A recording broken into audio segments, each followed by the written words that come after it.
Assalamualaikum everyone. I hope you are doing well. Welcome to my YouTube channel Smart Skills of English. Welcome to another lecture number 4 that is kinds of pronoun. आज मैं आपके साथ इसम ज़मीर की exam share करने वाली हूँ.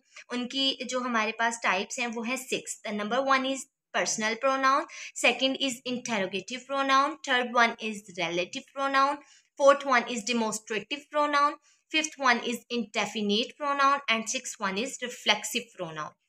अब हम उसकी फर्स्ट टाइप देखते हैं. पर्सनल प्रोनाउन क्या होते हैं? पर्सनल प्रोनाउन होते हैं इसमें ज़मीर शख्सी, यानी जो शख्सियत को जाहिर करते हैं. ये तो आपको इससे पर्सनल से ही पता चल रहा होगा.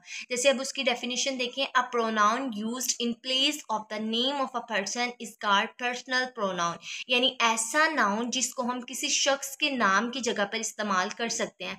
For example I, we, you, he, she, it, यानी ये सारी जो एग्जाम्पल्स हैं आपकी पर्सनल प्रोनाउन की हैं, इसलिए हम इसको पर्सनल प्रोनाउन यानी शख्सी ज़मीर कहते हैं. लेकिन जो हमारे पास टाइप है वो है इंटेरोगेटिव प्रोनाउन, यानी कि सवालिया जो प्रोनाउन होते हैं इसमें ज़मीर होते हैं.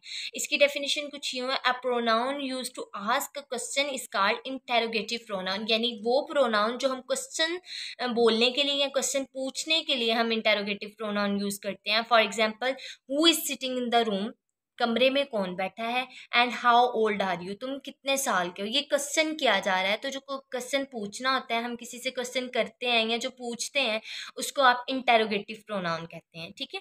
The third one is relative pronoun. इसको हम कहते हैं इसमें ज़मीर मुआसला, यानी कि वो प्रोनाउन जो रिलेट करते हैं. The pronoun which relates to some noun और प्रोनाउन, यानी किसी चीज़ के साथ नाउन और प्रोनाउन के साथ जो इनका रिलेशन होता है ना, that is called relative pronoun. For example, who, that, as, but, etc, ये सारी उसकी एग्जाम्पल्स हैं.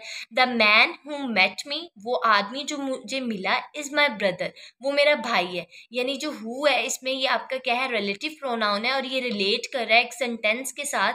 So this is called relative pronoun. ये उसकी रिलेटिव प्रोनाउन की एग्जाम्पल है.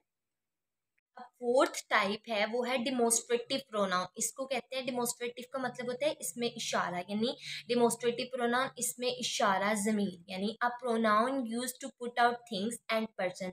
ऐसा प्रोनाउन, ऐसा इसमें ज़मीर जो पर्सन्स को और जो चीज़ों की तरफ इशारा करने के लिए हम यूज़ करते हैं. For example, this, that, those, etc, यानी वो सारी एग्जाम्पल जो हम इशारा करने के लिए यूज़ करेंगे. डैट इज़ अ चेयर, वो एक कुर्सी है. दिस इज़ योर बुक, ये तुम्हारी किताब है. ये पॉइंट आउट कर रही हैं चीज़ों को. तो this is called demonstrative pronoun, यानी इसमें इशारा ज़मीर. The fifth one is indefinite pronoun. Indefinite pronoun क्या होते हैं? ये होते हैं इसमें ज़मीर तनकीरी. This pronoun indicate some unspecified person और थिंग, यानी किसी भी गैर मुतलका चीज़ की तरफ वो इशारा कर देते हैं, तो उनको हम कहते हैं इसमें ज़मीर तनकीरी. For example, anybody, few, much, someone, both, ETC, ये सारी जो हमारी एग्जाम्पल्स हैं ये हैं हमारी इनडेफिनेट प्रोनाउन की एग्जाम्पल्स. वन जो हमारी टाइप है प्रोनाउन की वो है रिफ्लेक्सिव प्रोनाउन, यानी कि इसमें ज़मीर माकूस. इसकी डेफिनेशन देखें क्या है. These pronouns are formed by adding self और selves to my, your and him, यानी ये वो वाले वर्ड्स हैं जिनके साथ हम सेल्फ और सेल्व्स ऐड करेंगे तो वो रिफ्लेक्सिव प्रोनाउन बन जाएंगे. For example, my self, them selves, him self. अब आप ये पूछेंगे कि सेल्व्स जो है वो देम के साथ सेल्व्स क्यों लगा है और माई के साथ सेल्फ क्यों लगा है, और हिम के साथ सेल्फ, इस माई और हिम के साथ हमने सेल्फ इसलिए लगाया क्योंकि ये सिंगुलर है, और जो देम है ये प्लूरल में काउंट होता है, इसलिए इसके साथ हमने सेल्फ्स लगाया. ये हमारी थी आज की kinds of pronoun. I hope आपको आज का लेक्चर समझ आया होगा. Please subscribe my channel. Next नए लेक्चर में आपके साथ मुलाकात होगी. तब तक के लिए अल्लाह हाफिज़, फ़ी अमानिल्लाह.